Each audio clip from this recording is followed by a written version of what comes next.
Salut, c'est Jonathan et c'est avec beaucoup de joie ce matin que je partage ce mot, cette pensée. N'aie pas peur des choses simples. On est tous attirés, et je crois que toi aussi, comme moi, pour vivre des grandes choses. On veut vivre des grandes choses. Mais les grandes choses qu'on est appelé à vivre passent aussi par des petites choses simples du quotidien auxquelles Dieu veut nous amener. Il y a un des textes de la Bible qui rappelle dans Luc 16,10 que tu connais très bien, que celui qui est fidèle dans les petites choses, Dieu lui confiera des grandes.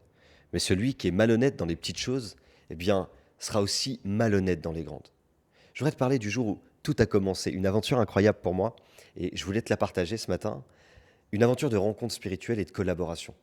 Et alors que je cherchais à rencontrer le pasteur d'une grande église, et que j'avais fait au moins 100 kilomètres, j'avais roulé jusqu'à cette église-là, et puis je devais rencontrer le pasteur, et le pasteur, eh bien, se trouve qu'il n'était pas là. C'est quelqu'un d'autre qui m'a reçu. Et j'étais déçu. Le pasteur savait pas que j'avais fait 100 kilomètres pour venir le voir. Tu sais, c'est un peu ça lorsque tu veux faire des choses incroyables et que tu t'aperçois que tu t'investis dans quelque chose et ça paye pas. Ben, ça paye pas parce que c'est pas le moment et parce que parfois Dieu veut pas. Dieu veut que tu passes d'abord par des choses simples. Et puis, sur le retour, alors que j'avais roulé pas mal, pour faire ces 100 kilomètres, je me suis arrêté sur un parking et j'ai prié. Et quand j'ai prié, j'ai demandé à Dieu pourquoi. Et ma pensée a changé.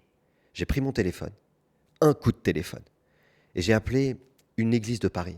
Je voulais rencontrer le pasteur, mais ma vision était différente. Je voulais le rencontrer pour savoir comment ça fonctionnait et simplement créer une connexion. Curieusement, j'ai eu une femme au téléphone et elle m'a dit pas disponible. Alors j'ai insisté. J'ai dit c'est pas possible, il n'y a personne de disponible. J'ai insisté. Et quand j'ai rappelé, cette femme eh bien, a intercédé auprès de son mari pour qu'il me reçoive.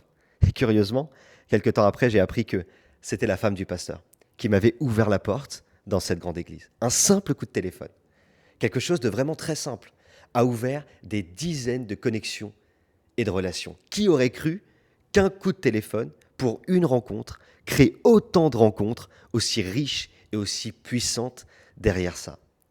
Tu veux des choses inaccessibles? Tu as de grands rêves? Tu vois un avenir plein de richesses et de bénédictions et c'est bien. Moi, je t'encourage. Mais n'oublie pas qu'avant de devenir grand, tu étais un enfant. Et que c'est en apprenant des choses simples comme marcher, parler, qu'aujourd'hui tu es capable d'entreprendre des choses beaucoup plus grandes.